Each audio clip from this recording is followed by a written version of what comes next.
মুফাসসির কোরআন বিশিষ্ট ইসলামী চিন্তাবিদ প্রখ্যাত আলেমে দ্বীন নির্যাতিত মজলুম আলেমে দ্বীন আলহাজ হযরত মাওলানা মুফতি আমির হামজা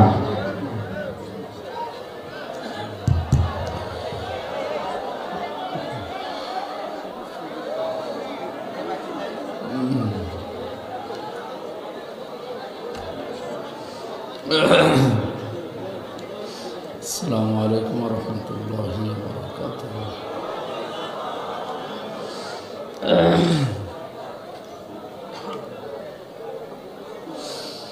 الحمد لله رب المشرقين ورب المغربين الذي خلق كل شيء زوجين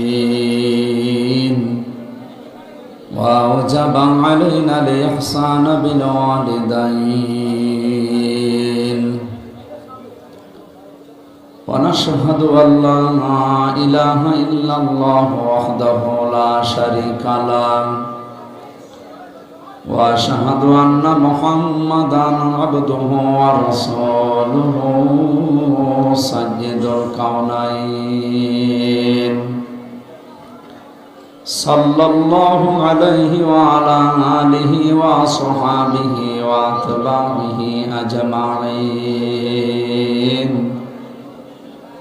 ليلا ونهارا في الطرفين فقد قال الله تعالى في كلامه المجيد وبرهانه التوحيد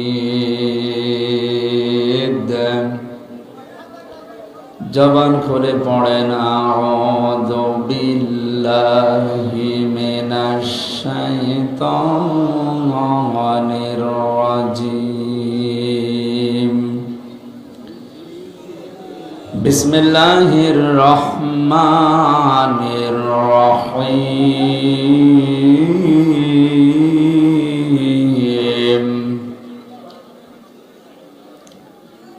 قُلْنَا اهْبِطُوا مِنْهَا جَمِيعًا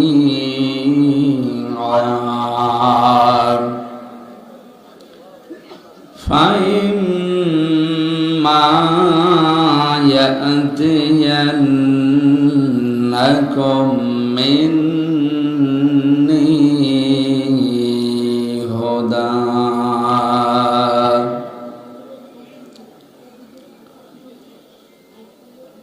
فَإِمَّا يَأْتِيَنَّكُم مِّنِّي هُدًى فَمَن تَبِعَ هُدَايَ فَلَا خَوْفٌ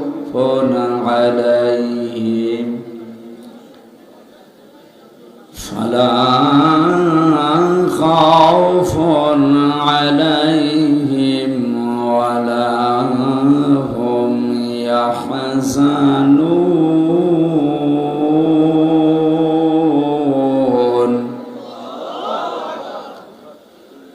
والذين كفروا وكذبوا بآياتنا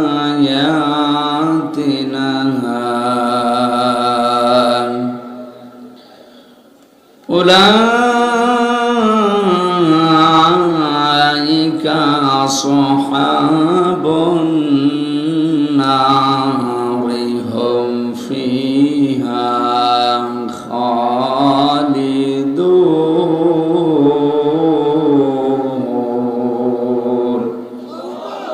صدقت يا ربنا. عن أبي هريرة رضي الله تعالى عنه قال قال النبي صلى الله عليه وسلم اتق دعوة المظلوم فإنها ليس بينه وبين الله حجاب رواه مسلم. وقال تعالى في شان حبيبي إن ইন্নাল্লাহা ওয়া মালাইকাতাহু ইউসাল্লুনা আলান নাবী ইয়া আইয়ুহাল্লাযীনা আমানু সাল্লু আলাইহি ওয়া সাল্লিমু তাসলিমা আল্লাহুম্মা সাল্লি আলা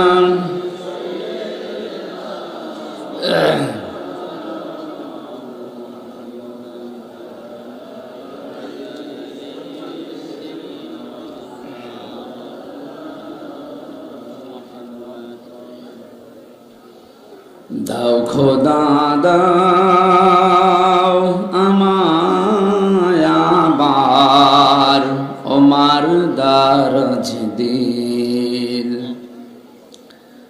দাওয়ালের মতো বীর সেনানি জাগাতে নিখিল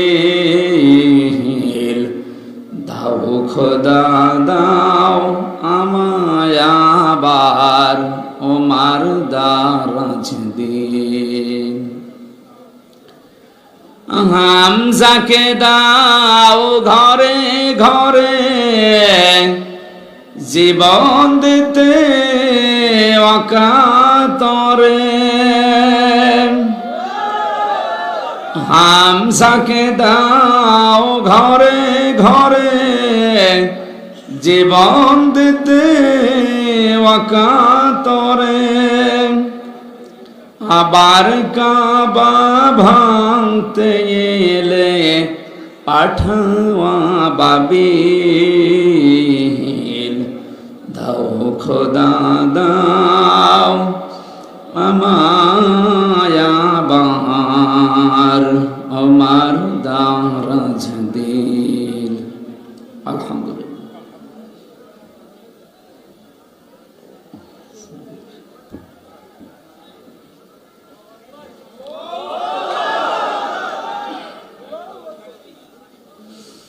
বাংলাদেশের ঐতিহ্যবাহী জেলা লক্ষ্মীপুর রায়পুর থানার অন্তর্গত ঐতিহাসিক তাহেরিয়া রমিসউদ্দিন ঈদগাহ ময়দানে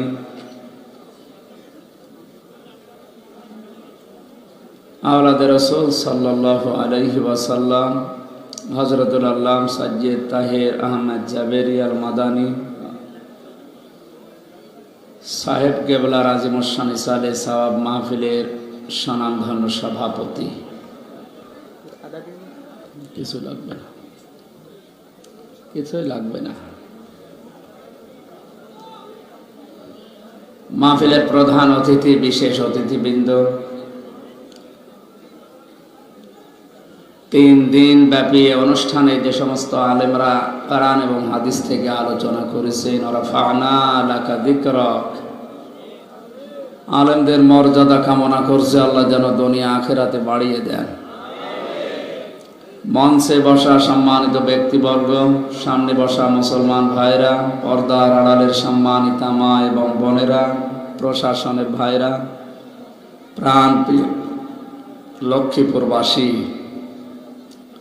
দল মত নির্বিশেষে কোরআনের এই অনুষ্ঠানে সারা রাত জেগে যারা কোরআন শোনার জন্য বসে আছি, খুশি হয়ে বলছে আলহামদুলিল্লাহ।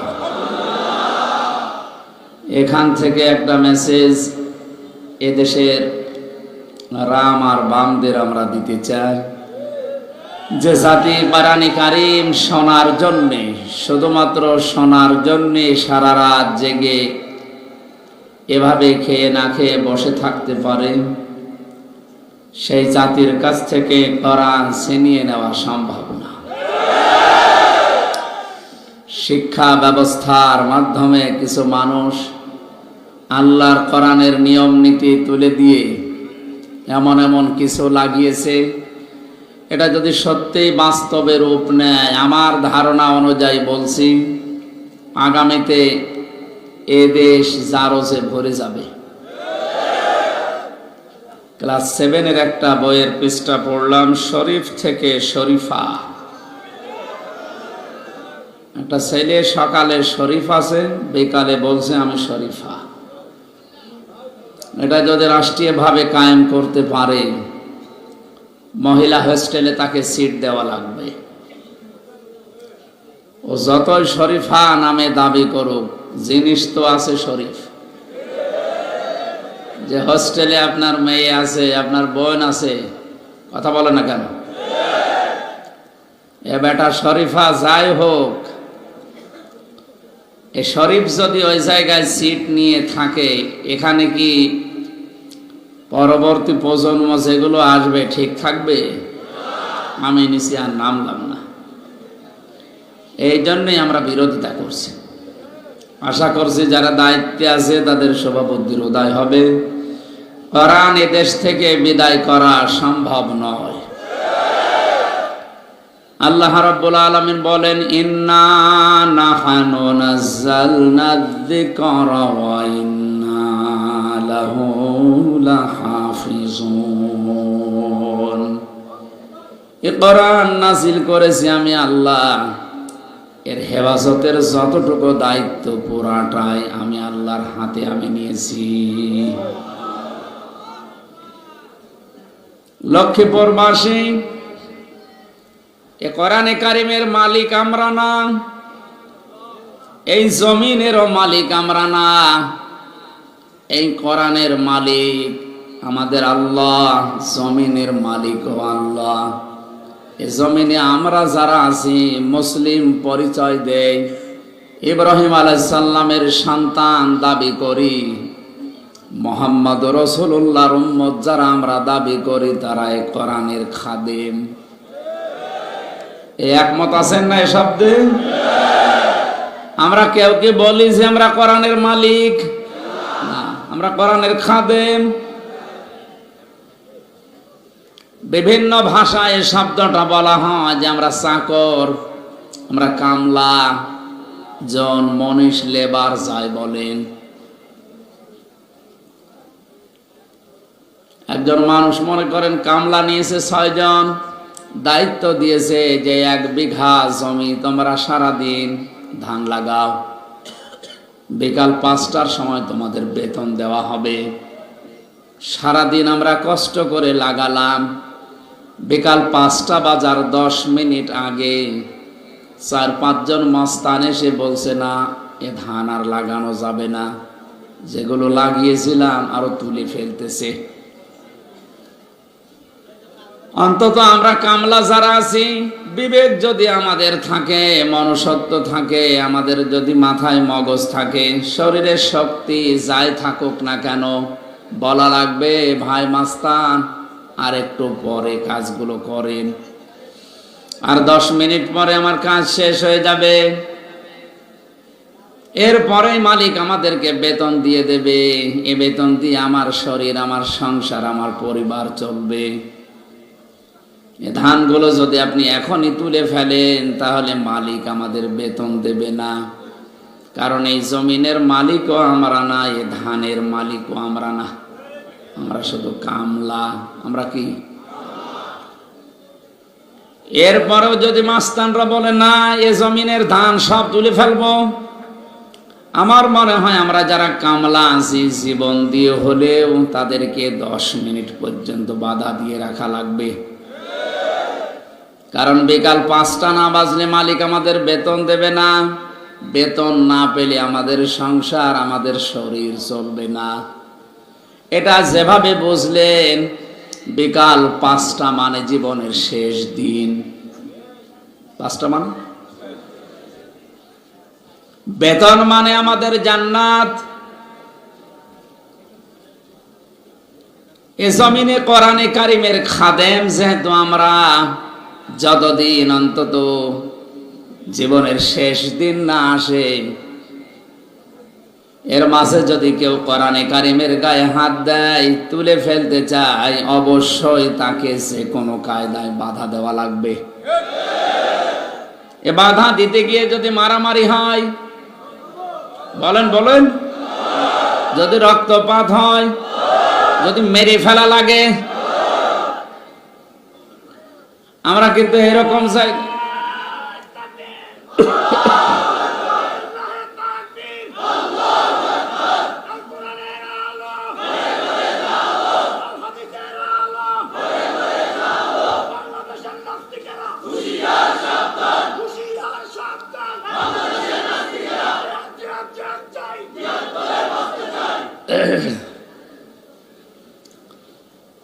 সুতরাং হেফাজত তো এটা আল্লাহ করবেন।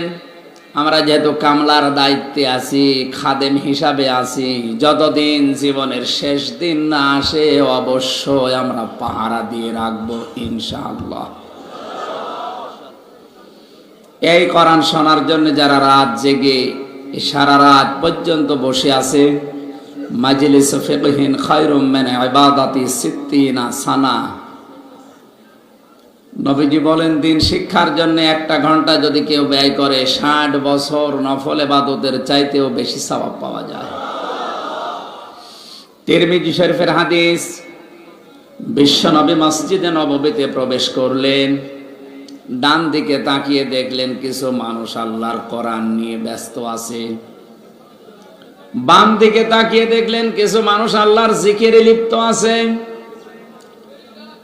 নবীজি বললেন দুইটা দলই ভালো কাজে আছে, সবচাইতে উত্তম কাজে আছে যারা আল্লাহর কোরআন নিয়ে ব্যস্ত আছে। মহান আল্লাহ এই মুহূর্তে আমাকে ওহী নাযিল করে জানিয়েছে আমি যেন কোরআনের এই ময়দানে শ্রোতা হিসাবে বসে পড়ি। হায়দারগঞ্জবাসী, এই অনুষ্ঠানটার দাম এখন কোরআনের কারণে এত বেশি হয়ে গেছে। বিশ্বনবী যদি এখন বেঁচে থাকতেন আর এই ময়দানের পাশ দিয়ে যদি যেতেন কোরআন শোনার জন্যে, কোরআন বোঝার জন্যে, তিনিও এই ময়দানে বসে পড়তেন। নবী যেই ময়দানে শ্রোতা হিসাবে বসার জন্য আল্লাহ নির্দেশ দিয়েছে, ওই রকম একটা জায়গায় আমাদেরকে আল্লাহ বসার তৌফিক দিলেন। বলেন আলহামদুলিল্লাহ। দরুদ আর সালাম পড়ছে আমাদের নবী মুহাম্মদুর রাসূলুল্লাহ সাল্লাল্লাহু আলাইহি ওয়াসাল্লামের প্রতি, যার আদর্শ পেয়ে আমরা খুশি না বেজার? পৃথিবীতে একটা মানুষের আদর্শ আছে যার আদর্শ মানলে জীবনের অপরাধ মাফ হয়। এমন কোন মানুষের আদর্শ দুনিয়াতে নেই যার আদর্শ মানলে জীবনের গুনাহ মাফের গ্যারান্টি আছে? আছে? অথচ যে আয়াতটা নিয়ে আমরা এই কথাগুলো বলি, ওটা বাংলাদেশ, ভারত আর পাকিস্তান, এই 3টা দেশে প্রায় জায়গায় অপব্যাখ্যা হয়। আল্লাহ পাক বলেন কুল ইন কুনতুম তুহিব্বুনাল্লাহা ফাত্তাবিউনি ইউহিব্বুকুমুল্লাহ ওয়া ইয়াগফির লাকুম যুনুবাকুম আল্লাহু গফুরুর রহিম। খেয়াল করে দেখবেন এই আয়াতটা নিয়ে আজ অনেক বাতিল পন্থী লোক পর্যন্ত মানুষকে ভুল ব্যাখ্যা দিয়ে উল্টা দিকে নিয়ে যাচ্ছে। অথচ আল্লাহ পাক এই আয়াতে ওইটা বলতে চাননি। কি বলতে চেয়েছে একটু খেয়াল করেন। আল্লাহ পাক বলেন নবী আপনি বলুন ইন কুনতুম তুহিব্বুনাল্লাহ, যদি আল্লাহকে ভালোবাসি এ দাবি তোমরা করো। এ দাবি আমাদের নেই। জবান খুলে বলে না দাবি আমাদের আছে কিনা? আল্লাহ তোমাকে ভালোবাসিয়ে দাবি যারা করবে, আল্লাহ পাক ঘোষণা দিচ্ছেন ফাত্তাবিউনি, তারা যেন আপনার অনুসরণ করে। চট্টগ্রামে এই বিভাগের ভেতরে যতগুলো জেলা আছে অধিকাংশ জায়গায় আশেকে রাসূলের নাম নিয়ে অনেকেই বলতে চায় আল্লাহকে যারা ভালোবাসে তারা রসুলকে ভালোবাসবে না। এখানে এ শব্দ নেই। এখানে হাব্বুন না দিয়ে আল্লাহ তাবউন দিয়েছেন। তাবাইন। আমি অভিধান যতগুলো দেখেছি বিশ্ববিদ্যালয়ে থাকাকালীন, প্রত্যেকটি অভিধান বেত্তা এই তাবউন শব্দের শাব্দিক অর্থ দিয়েছেন দেখে দেখে চলা। আপনি এখানে ভালোবাসার অর্থ করছেন কোন সেন্সে আমার তো বুঝে আসে না। কেউ যদি রাসূলকে অনুসরণ করে, দেখে দেখে চলে, ফাত্তাবিউনি ইউহিব্বুকুমুল্লাহ, তার প্রধান পুরস্কার আল্লাহ বলেন আমি নিজেই তাকে ভালোবাসা আরম্ভ করব। আমি তাকে ভালোবেসেছি বা ভালোবাসা আরম্ভ করেছি এ কথা এখানে নেই। ইউহিব মজারে বর্তমান ভবিষ্যৎ প্রেজেন্ট ফিউচার আল্লাহ ইউহিব দিয়েছেন এই কারণে কেউ যদি রাসূলের অনুসরণ করা আরম্ভ করে আল্লাহ তাকে ভালোবাসা শুরু করবে। এখন আমাদের প্রশ্ন হচ্ছে অনুসরণ এটা কি আংশিক না পূর্ণাঙ্গ? আর জোরে বলেন। বিবেকের কাছে প্রশ্ন করেন তো, এই দেশে আমরা যারা আশিকে রাসূল দাবি করছি আমাদের অনুসরণ কি পূর্ণাঙ্গ না আংশিক? হয়তো কেউ নামাজ পড়ে দাড়ি রেখে রোজা রেখে পাগড়ি বায়াম মাথায় দিয়ে জব্বা গায়ে দিয়ে অথবা সর্বোচ্চ দস্তরখানা বিছিয়ে খাবার খেয়ে খাবারের পরে মিষ্টি খেয়ে শেষ। বাকি রাসূলের 63 বছরের বিশাল জীবনে আর কোনো জায়গা নেই। বলেন না কেন? নবীজি তার স্ত্রীদের সাথে কি ব্যবহার করতেন? সামাজিক জীবনে, পারিবারিক জীবনে, রাজনৈতিক জীবনে তিনি যে 10টা বছর রাষ্ট্র চালিয়েছেন, প্রধানমন্ত্রী ছিলেন, এই সমস্ত জায়গার কথাগুলো বললে যারা রাজনীতি মনে করে মানুষকে ধোঁকা দিয়ে বোকা বানাতে চান, আল্লাহর কসম আপনার অনুসরণ হচ্ছে আংশিক, পূর্ণাঙ্গ না। আংশিক অনুসরণ করলে আপনাকে আল্লাহ ভালোবাসা শুরু করবে। বলেন বলেন। আব্দুল্লাহ ইবনে উবাইয়ের জীবনী পড়েছি। এই লোকটা বিশ্ব নবীকে অনুসরণ করেছিল কিন্তু আংশিক। ওর নামাজ রোজা বিশ্ব নবীর সাথেও তারা বিপরীত, ইফতারি করত, নামাজ পড়তো তার পেছনে, ওর দাড়ি ছিল, জব্বা ছিল, তসবিহ ছিল, সব ছিল। রাজনৈতিক জীবনে তলে তলে আদর্শ ছিল আবু জেহেল। এর অনুসরণ শুধু আংশিক হয়েছে, পূর্ণাঙ্গ না। এই জন্য আল্লাহ তাকে ভালোবাসেনি। আর আল্লাহ যদি ভালো না বাসে তাকে আল্লাহ মাফও করবে না, জান্নাত তো দূরের কথা। এই সহজ কথাগুলো মাথায় আমাদের ঢোকে না, খালি উল্টা দিকে নিয়ে যান। আমি যে ভালোবাসা বাদ দিয়ে অনুসরণের ব্যাখ্যাটা এখানে করেছি, ভালো তো বাসায় লাগবে, মাস্ট বি, ভালোবাসা তো থাকবেই, কিন্তু এই ভালোবাসার প্রমাণ দেওয়া লাগবে নবীজির জীবনের অনুসরণের মাধ্যমে।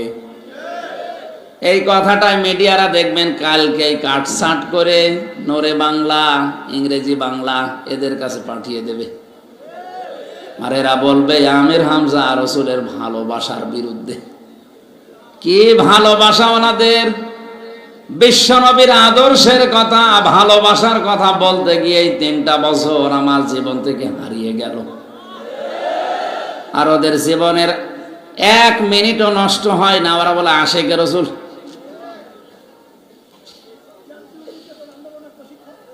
লক্ষ্যে প্রবাসী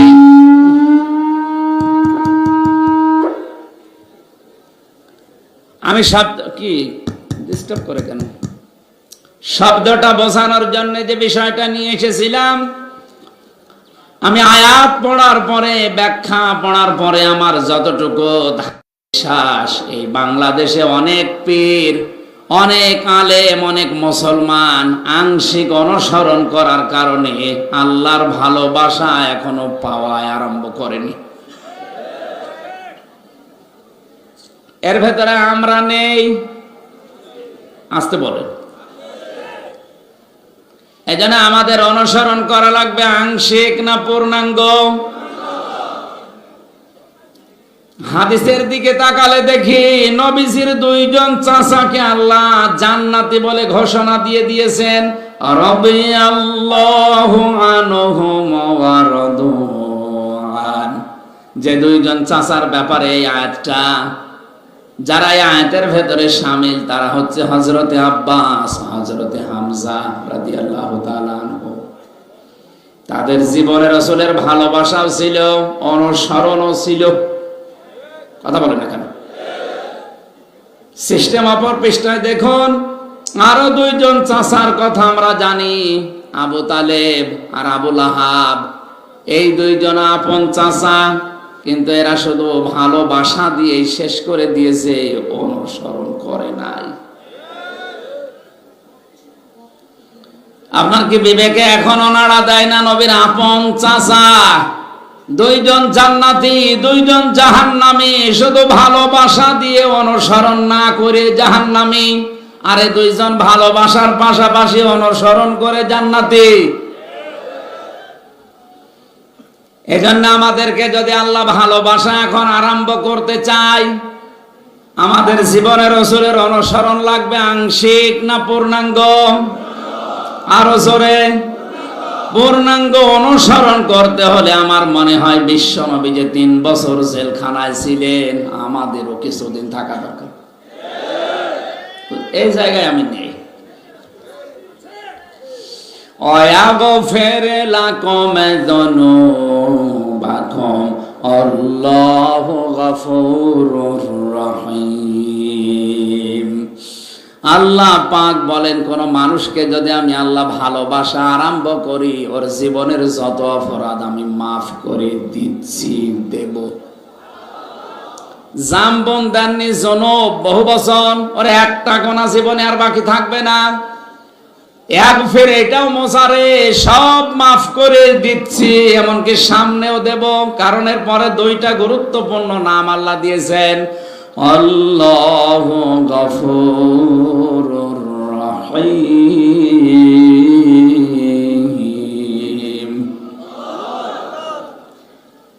এতক্ষণ পর্যন্ত যেটা বোঝানোর চেষ্টা করলাম, এবার আসেন বাস্তবে। আল্লাহ পাক বলেন, কুল আতিউল্লাহা ওয়ার রাসূল ফাইন তাওয়াল্লাউ ফাইন্নাল্লাহা লা ইউহিব্বুল কাফিরিন। হে নবী, আপনি বলেন তোমরা অনুসরণ করো, আনুগত্য করো, দেখে দেখে চলো আমি আল্লাহর বিধানকে, আমি রাসূলের আদর্শকে।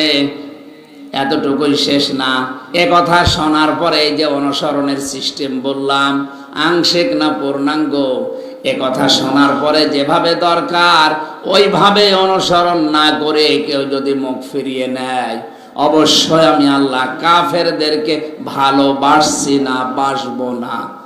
তার মানে আল্লাহর নবীর অনুসরণ যারা আরম্ভ করবে না, এরা কাফের।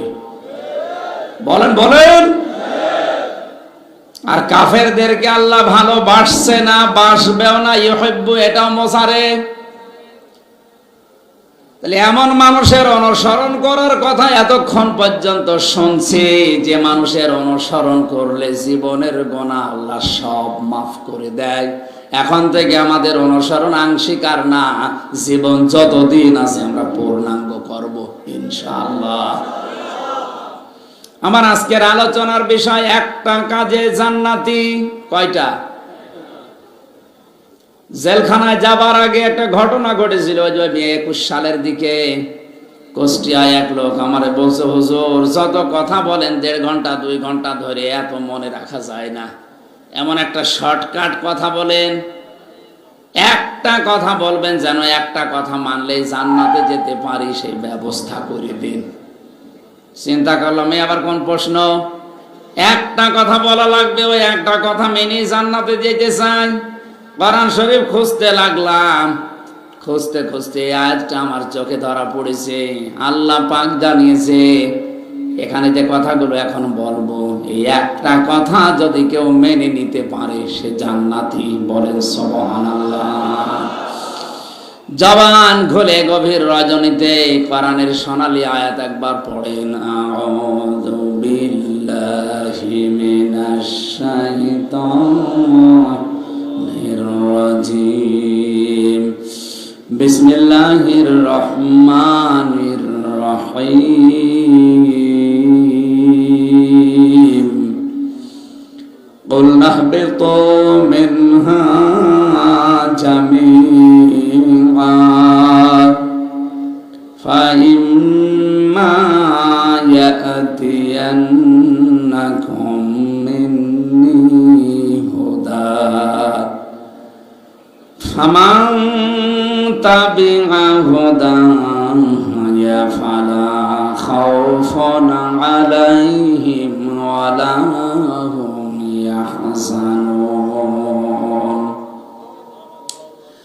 আল্লাহ পাক বলেন, আমি বললাম যাও তোমরা সবাই নেমে যাও আমার জান্নাত থেকে। কথাগুলো বোঝার চেষ্টা করেন। দুইজনকে আল্লাহ নামিয়েছিলেন, খুব বেশি হলেও তিনজন। হযরতে আদম, হযরতে হাওয়া, পাশাপাশি শয়তান। কয়জন? আল্লাহ যে এখানে জামিআ দিয়েছেন, মুফাসসির লিখেছেন হযরতে আদম এবং হাওয়া, এই দুইজনকে আল্লাহ শুধু উদ্দেশ্য করেননি, কিয়ামত পর্যন্ত যত সন্তান আদমের আসবে তারাও এই জামিয়ার ভেতরে শামিল। জোরে বলেন সুবহানাল্লাহ। যেহেতু আমরা আদমের সন্তান নাকি, এই কথাটা ভুলিয়ে দেওয়ার জন্যে আজ অনেক নাস্তিক মুরতাদেরা আমাদের শিক্ষা ব্যবস্থায় পর্যন্ত এটা চালিয়ে দিতে চায় যে আমরা আদমের সন্তান না, আমরা বানরের সন্তান।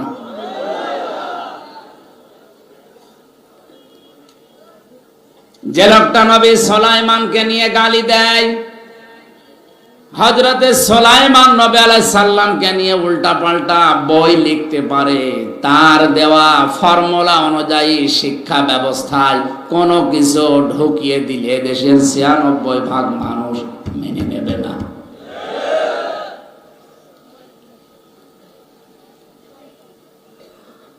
আপনি হয়তো বানরের সন্তান হতে পারেন, আপনার পূর্বপুরুষ থাকতে পারে, কিন্তু আমরা ওটা স্বীকার করি না। আমারে কোরআন জানিয়েছে আমরা আদমের সন্তান। আলাকাদ কাররামনা বানি আদম। আল্লাহ পাক বলেন, আমি বনি আদমকে, বনি আদমের সন্তানদেরকে সম্মানিত করেছি। জোরে বলেন সুবহানাল্লাহ। আমাদের নামিয়ে দিলেন যখন, হযরতে আদম এবং হাওয়া পৃথিবীর দুইজন দুই জায়গায়, আল্লাহ পাক তাদেরকে জানিয়ে দিলেন।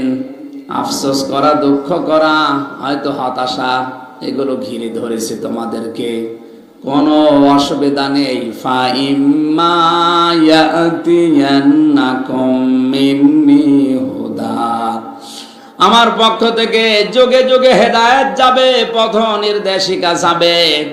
ফামান তাবিয়া হুদায়া, যে ব্যক্তি অনুসরণ করবে সেই হেদায়েতের, ফালা খাউফুন আলাইহিম ওয়ালা হুম ইয়াহজানুন, তাদের কোনো ভয়ও নেই, চিন্তাও নেই। তাদেরকে আবার যেখান থেকে ফিরিয়ে দিলাম এই জায়গায় ফিরিয়ে নিয়ে আসব। যে হেদায়েত পাঠিয়েছেন যুগে যুগে, তার ভেতরে সর্বশেষ হেদায়েতের নাম আল কোরআন, আল ফুরকান। কথার জবাব দেন না কেন? সর্বশেষ হেদায়েতের নাম কি? আল কোরআন, আল ফুরকান। কোরআনে কারীম যদি এখন সর্বশেষ হেদায়েতের এই কিতাব থাকার পরে, পাওয়ার পরে কেউ কোরআন থেকে সত্য মিথ্যা পার্থক্য করে বাকি জীবন চালাতে না পারে, আল্লাহর কসম ওর কপালে আর হেদায়েত বলে কিছু নেই। এবার গুরুত্বপূর্ণ একটা তথ্য বলবো, ভালো করে খেয়াল করেন। আল্লাহ রাব্বুল আলামিন কোরআনে কারীমকে শুধু কোরআন নাম দিয়েই ছেড়ে দেননি, ৫৫টার উপরে নাম পেয়েছি আমি। তার ভেতরে অন্যতম নাম হচ্ছে আল ফুরকান, সত্য মিথ্যার পার্থক্যকারী কিতাব এই কোরআন। শাহরু রমাদান আল্লাযী উনজিলা ফীহিল কুরআন হুদাল লিন-নাসি ওয়া বায়্যিনাতিম মিনাল হুদা ওয়াল ফুরকান। আল্লাহ পাক বলেন, এই যে রমজান মাস, এ মাসে আমি কোরআন নাযিল করলাম হেদায়েতের পথ নির্দেশিকা দিয়ে, স্পষ্ট দলিল আর প্রমাণ দিয়ে। এটা সত্য মিথ্যা পার্থক্যকারী। আমি আয়াতের তাফসিরে টিকাই দেখেছি, কোরআন পাওয়ার পরে সর্বশেষ হেদায়েতের এই মশাল, এই কিতাব, এটা পাওয়ার পরেও যদি কেউ সত্য মিথ্যার পার্থক্য করে বাকি জীবন চালাতে না পারে, ওর জীবন আল্লাহর ভাষায় ব্যর্থ। আমরা ব্যর্থ হতে চাই? আরো জোরে বলেন। এই যে ফালা খাউফুন আলাইহিম ওয়ালা হুম ইয়াহজানুন, আল্লাহর এই হেদায়েতকে যারা অনুসরণ করবে, দেখে চলবে, তাদের কোনো ভয় নেই, চিন্তা নেই। এই 3টা বছরে অন্ধকার জীবনে আমি যতটুকু অভিজ্ঞতা বাস্তবতা পেয়েছি, 2 মিনিটের ভেতরে একটা কথা শোনাচ্ছি। আপনার আগ্রহ, আপনার বাস্তবতা, আপনার ঈমান আমার মনে হয় আরো বেড়ে যাবে। সূরা হামিম সিজদার 30 নম্বর আয়াতটা লক্ষ্য করবেন। ইন্নাল্লাযী রাব্বুনাল্লাহু সুম্মাস্তাকামু তাতানাজ্জালু আলাইহিমুল মালাইকা আল্লা তাখাফু ওয়া লা তাহজানু ওয়া আবশিরু বিল জান্নাতিল্লাতী কুনতুম তুআদুন। আল্লাহ পাক বলেন, অবশ্যই যারা এই যে হেদায়েতের কিতাবের ভেতরে এই আয়াতটা আছে না নেই, এই আয়াতে আল্লাহ জানিয়েছেন অবশ্যই যারা এ কথা বলতে পারে যে আমাদের রব আল্লাহ, এর উপরে টিকে থাকে, ইস্তেকামাত পয়দা করে, দৃঢ়তা পয়দা করে, তাদের বিপদে আপদে আমি আল্লাহ ফেরেশতা নাজিল করে হলেও সাহায্যের জন্য পাঠাই। ফেরেশতারা এসে তাদেরকে সান্ত্বনা দেয়, কোনো ভয় নেই, কোনো চিন্তা নেই। তাফসিরে আমি এই যে আল্লাহ তাখাফু ওয়া লা তাহজানু, এই 2টা শব্দ পড়তে গিয়ে বাইরে যতদিন ছিলাম আমি বুঝিও নাই, পাইও নাই, ভেতরে যাবার পরে 3 বছরে পেয়েছি এবং আমি শুনেছি। তারা এসে বলে একজন না, মালাইকা বহু বচন, বহু ফেরেশতা আল্লাহ পাঠায়। ওই লোকটাকে ডাক দিয়ে বলে, আল্লাহর বান্দা, কোনো ভয় নেই, কোনো চিন্তা নেই। কিসের ভয়, কিসের চিন্তা? হয়তো মানুষের ভয় হতে পারে, চিন্তা হতে পারে যে এখনই যদি আমি মারা যাই, এখনই যদি আমার ফাঁসি হয়ে যায়, তাহলে আমার সন্তান, আমার সম্পদ, আমার যে বিশাল কিছু দুনিয়ায় রেখে গেলাম, এগুলো কে দেখবে? ফেরেশতারা ওই সময় তার কানের কাছে এসে বলে, কোনো চিন্তা নেই, কোনো ভয় নেই, তুমি যে আল্লাহকে রব বলে টিকেছিলে, এই কারণে আল্লাহ তোমার সব কিছু নিজে পাহারা দেবে। এই সুসংবাদটা শোনার পরে এই লোকটা আনন্দ চিত্তে এগিয়ে যায়।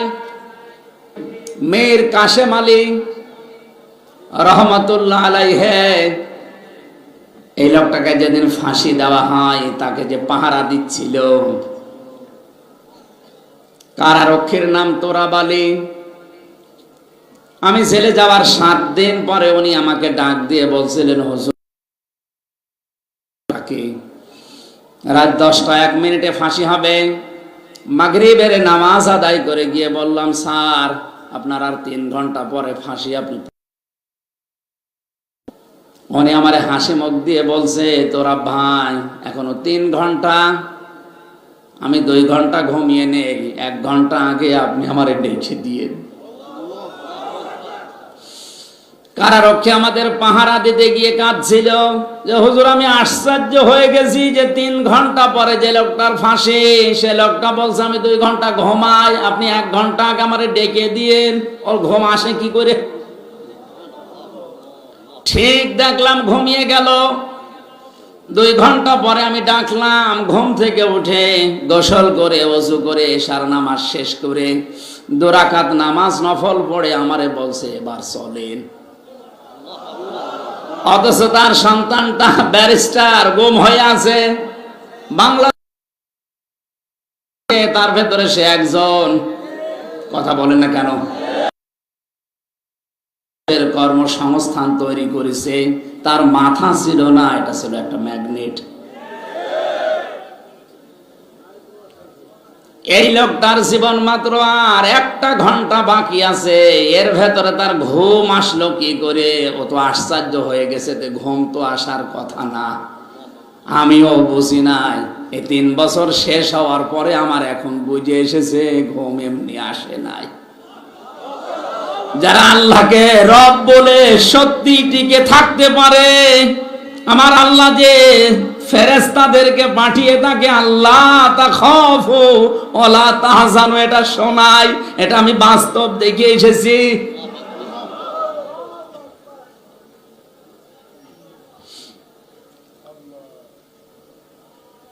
আমাদের অধিকাংশ মানুষের ওখানে ঘুম আসতো না, জেলখানায় সবচাইতে বেশি চলে ঘুমের বড়ি। কারণ ওখানে ঘুম আসে না। সারাদিন সারা রাত তো কোনো কাজ নেই, এক ঘরের ভেতরে 24 ঘন্টা তালা লাগানো, এদিকে 3.5 হাত, এদিকে 2.5 হাত, মনে হয় প্রায় কবরের চাইতে একটু বড়। একটা ঘরের ভেতরে যাদের ফাঁসি হয়, আসামি যারা 30 বছর 40 বছর পরে মনে করেন ফাঁসি হবে, এই লোকটাকে একাধারে ওই এক ঘরের ভেতরে বন্দী হয়ে থাকা লাগবে। আমি 3 বছর থেকে আমার মনে হয় আমি পাগল হয়ে যাচ্ছে। কোরআনের পাখিটা একটা ঘরের ভেতরে 13টা বছর কাটিয়ে গেল।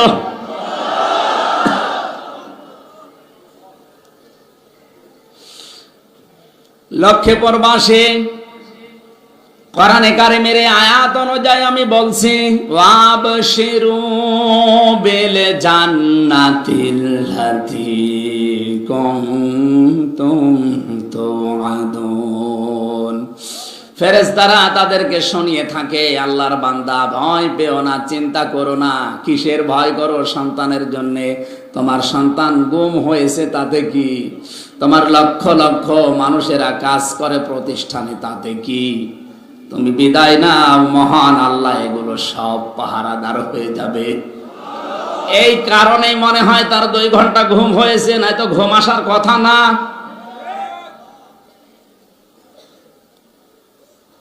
আমাদের কাছে আল্লাহ যে হেদায়েত পাঠিয়েছেন, এই হেদায়েতকে যদি সত্যি আমরা অনুসরণ করতে পারি আমাদের পূর্বপুরুষদের মতো, আল্লাহর কসম আমাদের কোনো ভয় থাকবে না, চিন্তা থাকবে না। আর 24 ঘন্টা আমরা আতঙ্কে আছি। কথা বলে না কেন? এখন যদি বলেন হুজুর কয় আমি তো ঠিক খাই দাই ঘুরি, আমার তো কোনো ঝামেলা নেই। নবীজি যে দায়িত্ব দিয়েছে আমাদেরকে, বাল্লিগু আন্নি ওয়ালাউ আয়া, আমার পক্ষ থেকে একটা বাক্য হলেও পৌঁছিয়ে দাও, ওই দায়িত্ব পালন করতেছে আমাদের জীবন আজ অনিরাপদ। এটাকে দায়িত্ব শুধু আমার হামজার একা ছিল? এখানে বাল্লিগ না বাল্লিগু বহু বচন। এ বহু বচনের ভেতরে যদি হামজা থাকে আপনি নেই। কথা বলে না কেন? নবীর উম্মত দাবি যদি করেন অবশ্যই আপনিও আছেন, করতেই হবে আপনাকে। আমি একা করে টার্গেট হব আর আপনি বাহবা নিয়ে আনন্দে দুনিয়ার জীবন কাটাবেন না, এটা হতে দেওয়া যায় না। আমরা সবাই যদি হাদিসটা মেনে চলতাম, আমার মনে হয় বাংলার জমিনে কোনো আলেম জেলে থাকতো না।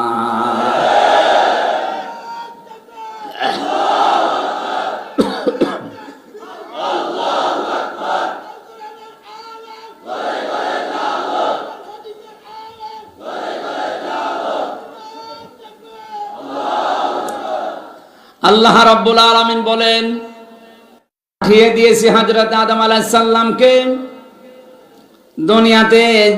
পাঠানোর পরে সর্বশেষ যে হেদায়েতের চিঠি, হেদায়েতের কিতাব পাঠিয়েছি, তাদের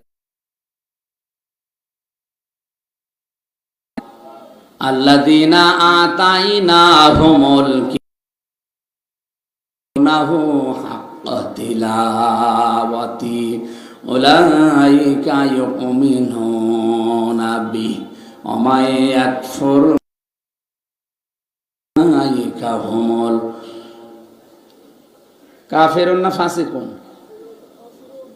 খাসিরুন।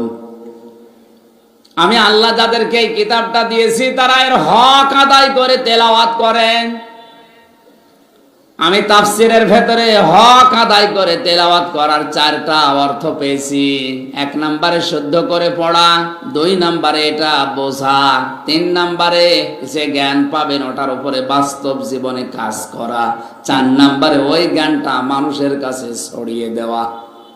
তেলাওয়াতের অর্থ কয়টা বললাম? এটা হক আদায় করে তেলাওয়াত। এই তেলাওয়াত আমাদের আছে? বলেন। সর্বোচ্চ জায়গা থেকে শুরু করে আমি পর্যন্ত তাকান, আমাদের হয়তো শুদ্ধ করে তেলাওয়াত হয় এবং পড়া বোঝা পর্যন্ত শেষ। বাস্তবে যে যতটুকু পড়লাম অতটুকুর উপর আমার প্র্যাকটিক্যাল লাইফটা সাজাবো, এই লাইনে আমরা অনেকেই নেই। আর 4 নাম্বারটা, এটা মানুষের কাছে ছড়িয়ে দেওয়া, মানুষকে মানানোর মতো ব্যবস্থা করা, এটাই তোমরা নেই। তাহলে হক আদায় করে তেলাওয়াত হচ্ছে। বলেন বলেন। আমরা সাথে শুনে রেখেছি একটা অক্ষর পড়লে 10টা নেকি। হ্যাঁ, অবশ্যই হবে। আপনি তো হক আদায় করে তেলাওয়াত করার নির্দেশ দিলেন আল্লাহ, উলাইকা ইউমিনুনা বি। আর এই মানুষগুলো আমার কোরআনকে বিশ্বাস করে।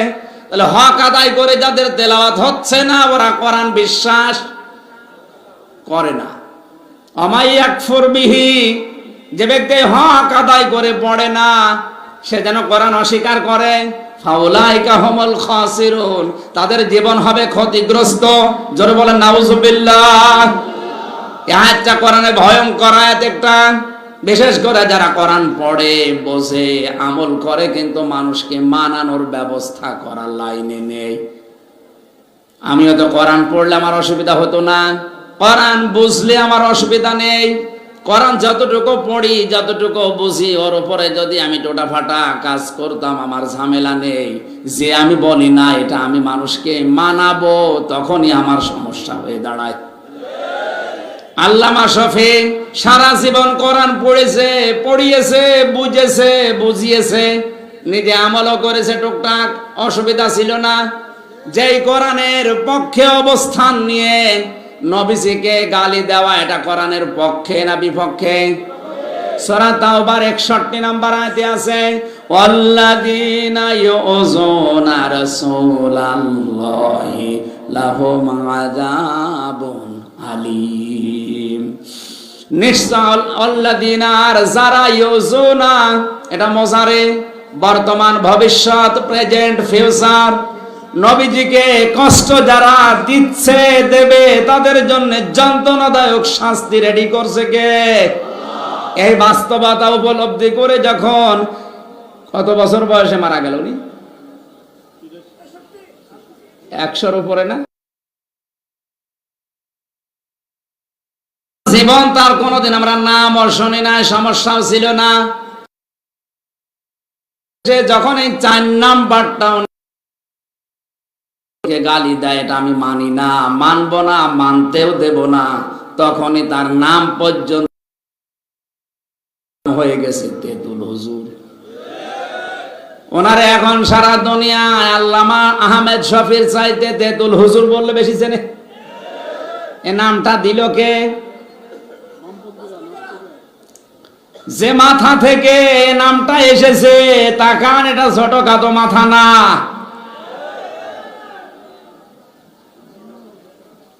আমার নামও পাল্টিয়ে দিয়েছে। জেলখানায় যাবার পরে দেখি অনেকে আমারে ডাকি পিসকে হুজুর।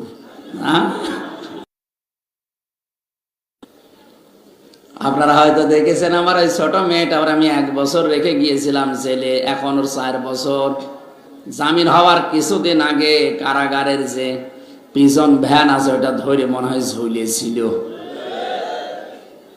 আমারই তো পিসকে আছে, আমারই পিসকে বলে ডাকে।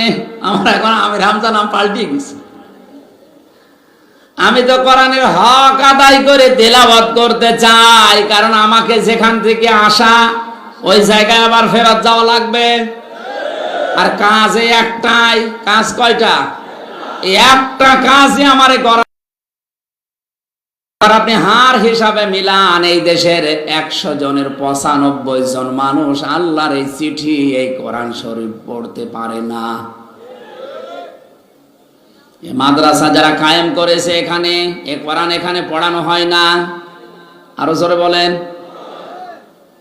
এখানে কোরআন বোঝানো হয় না, এখানে কোরআনের উপরে আমলও করানো হয়। 4 নাম্বারটা এখান থেকেও যদি শুরু হয় যে আমরা কোরআন মানুষকে, হানিফার মতো 8 বছর জেলখানা থাকা লাগবে, ইমাম মালিকের মতো 42 দিন রিমান্ডে থাকা লাগবে, কোরআনের পাখির মতো শেষ পর্যন্ত জীবনও দেওয়া লাগতে পারে। আমরা শুধু উল্টা দিকে নিয়ে নামাজ পড়ি না, আমরা তাহাজ্জুদও পড়ি। আরে ভাই, এই 4টা বিষয় লক্ষ্য করে কেউ যদি কোরআন না পড়ে, সে হক আদায় করে পড়ে না। আর হক আদায় করে না পড়লে সে কোরআন বিশ্বাসও করে না।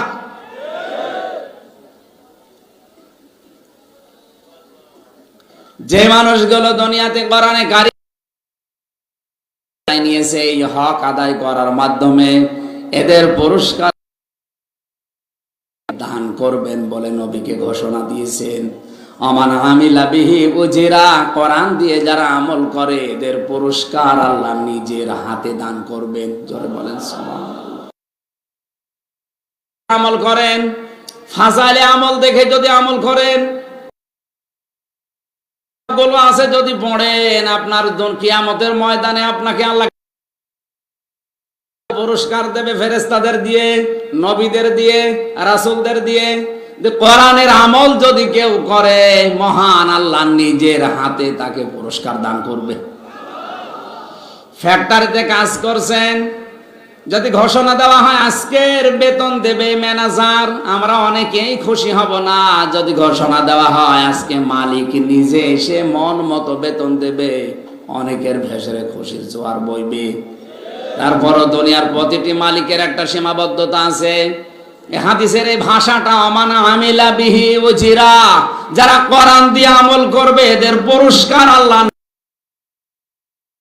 কত দেবেন এটা আমরা জানি না, বেগয়রে হিসাব। কিসের উপরে? এ কোরআনে আল্লাহ 500 আমল দিয়েছেন। একটা কোরআনে কারিমকে যদি আমল করে নিতে পারি, মহান আল্লাহ আমাদের মালিক যিনি, তার হাতে আমরা পুরস্কার পাবো ইনশাআল্লাহ। আল্লাহ আমাদের তৌফিক দান করেন, বলেন আমিন। আল্লাযীনা কাফারু ওয়া কাযযাবু বিআয়াতিনা, আল্লাহর আয়াতকে যারা মিথ্যা প্রতিপন্ন করে, জেলখানা থেকে 1 মাস বের হয়ে আমার মনে হচ্ছে দিন দিন কোরআন বিশ্বাসী মানুষ এই দেশে বেড়ে যাচ্ছে, বিভিন্ন কারণে বাড়ছে। উলাইকা আসহাবুন নার খালিদুন, অধিবাসী চিরকাল এদেরকে জাহান্নামে থাকা লাগবে। কোরআন এসেছে আপনাদের সতর্ক করার জন্য। নবীজি করতেন এটা, উনি নেই, এখন আমরা নবীর ওয়ারিস, এই হিসাবে কোরআন দিয়ে সতর্ক করলাম, থামেন। যারা কোরআনকে নিয়ে আজ আবল কারিমের আয়াতগুলো তুলে দেওয়ার চেষ্টায় আছেন, ষড়যন্ত্র করছেন, কয়দিন থাকবেন আপনি? আপনার বয়স তো হয়ে গেছে 70 বছর, আর নাই খুব বেশি, মরা তো লাগবেই। মরণের আগে আপনাকে আমি সতর্ক করছি, আমি আপনার হিতাকাঙ্ক্ষী। আর যারা আপনাকে হাওয়া দিয়ে ফলাচ্ছে, ওরা দুনিয়াও আপনার ধ্বংস করবে। এজন্য ফিরে আসবেন আশা করছি। আমার এই দরদ মাখা কথাগুলো আপনি উপদেশ হিসাবে নেবেন। আমাকে আল্লাহ দারোগা পুলিশ করে পাঠায়নি যে আপনাকে পিটিয়ে হেদায়েত করব। সঠিক কথাগুলো বলার দায়িত্ব এটা আল্লাহ দিয়েছেন, রসুল দিয়েছেন, আমি পালন করার চেষ্টা করলাম। মানুষের কথা মতো আখিরাতটা নষ্ট করবেন না। ফিরে আসেন, আল্লাহ আমাদেরকে জান্নাতি হওয়ার তৌফিক দিন, বলেন আমিন। সম্মানিত ভাইরা, আসলে আজকে দিনের বেলা একটা, রাতের বেলা একটা, মাগরিবের পরে একটা, অনুষ্ঠানগুলো খুব বেশি হয়ে যাচ্ছে। 3টা বছর ভেতরে কি খেয়েছি না খেয়েছি আল্লাহ জানে, ভেতরে একেবারে ফাফা হয়ে গেছে। অন্তত শরীরটা স্বাভাবিক হতে আরো কিছুদিন সময় লাগবে। শরীরে সাপোর্ট দিচ্ছে না, গলায়ও সাপোর্ট দিচ্ছে না। এই জোর করে করে আপনারা নিয়ে এসে তুলে দেন, আমিও পারি না, আপনারাও ছাড়েন না। আল্লাহু আকবার। এই জন্য আরো যারা দায়িত্বে আছে তাদেরকে দেন। আমার আসলে শরীর পারছে না, খালি এই মুরব্বির দিকে তাকিয়ে। আর এই মাহবুব ভাই মানে একেবারে সে নাছড় বান্দা হয়ে নিয়ে এসেছে। আজকে এমনি 2টা ছিল, যদি একটা থাকতো তাও হতো। আর এত রাত্রে মানুষ কথা শোনে, বাজে এখন প্রায় রাত 4টা, আমি এখন ঘুমাবো। আমি দোয়া চাচ্ছি, দোয়া করছে, আগামীতে কোনো জায়গায় নিয়ে আসলে রাত 9টা থেকে 11টা এই সময়টা দেবেন। অন্তত যে কোনো একটা বিষয়ের উপরে কথা বললে পাবেন। এখন আমার আর শরীর সাপোর্ট দিচ্ছে না, মনে হচ্ছে টলকিয়ে পড়ে যাবে। মাফ চেয়ে শেষ করে দিচ্ছি। আমিন। বারাকাল্লাহু লানা ওয়া লাকুম ফিল কোরআনিল আযীম। একটু মোনাজাত করে যে মুসাফির অবস্থায় আছি, অসুস্থ অবস্থায় আছি এবং আমি মজলুম অবস্থায় আছি। একটু বসেন, এই 2 মিনিট বসেন। রব্বানা যালামনা আনফুসানা ওয়া ইল্লাম তাগফির লানা ওয়া তারহামনা লানাকুনান্না মিনাল খাসিরিন। হে বিশাল আসমানের মালিক, জমিনের মালিক, আরশের মালিক, তোমার বান্দা বান্দিরা রাত 4টা বেজে যাচ্ছে, এখনো পর্যন্ত ঘুম বাদ দিয়ে এরা বসে আছে। আল্লাহ আমার কণ্ঠও সাপোর্ট করছে না, আমার শরীরও সাপোর্ট করে না। তুমি যখন মুক্ত জীবনে ফিরিয়েই দিয়েছো, আমার শরীরকে তুমি আগের অবস্থায় ফিরিয়ে দাও, আমার কণ্ঠটা তুমি স্বাভাবিক করে দাও, আমার জ্ঞান তুমি বাড়িয়ে দাও। কোরআনের কথাগুলো সহজ সরল ভাষায় তোমাদের এই জান্নাতি, তোমার এই জান্নাতি বান্দা বান্দীদের শোনাতে পারি, সেই তৌফিক দাও। আগামীতে অনুষ্ঠানটা কোরআনের জন্য, কোরআনের প্রচারে প্রসারে আরো বিশাল আকারে মঞ্জুর করো। আল্লাহ তাআলা তোমার নবীর আওলাদরা এখানে আছে, তাদের উপরে তোমার রহমত নাজিল করো। শ্রদ্ধাভাজন ভাই মাহবুব, আল্লাহ মাহবুবকে তুমি মঞ্জুর করে নাও। যত আলেম এখানে বসে আছে, আল্লাহ আলেমদের সম্মান দুনিয়ায় বাড়িয়ে দাও। বারাকাল্লাহু লানা ওয়া লাকুম ফিল কোরআনিল আযীম। কখন মরণ চলে আসে জানি না, যখনই মরণ আসে তাহাজ্জুদের সময়ে সেজদা দেওয়া অবস্থায় যেন আজরাইলকে তুমি পাঠিয়ে দিও, আর মেহেরবানি করে তুমি আমাদের শাহাদতে মরণ নসিব করে দিও। আল্লাহুম্মা ইন্নী আসআলুকা শাহাদাতান ফি সাবিলিক ওয়াজআল মাউতি ফি বালাদি রাসূলিক। সুবহানা রাব্বিকা রাব্বিল ইজ্জাতি আম্মা ইয়াসিফুন ওয়া সালামুন আলাল মুরসালিন আলহামদুলিল্লাহি রাব্বিল আলামিন। মরণের সময় যেন পড়তে পারি লা ইলাহা ইল্লাল্লাহু মুহাম্মাদুর রাসূল।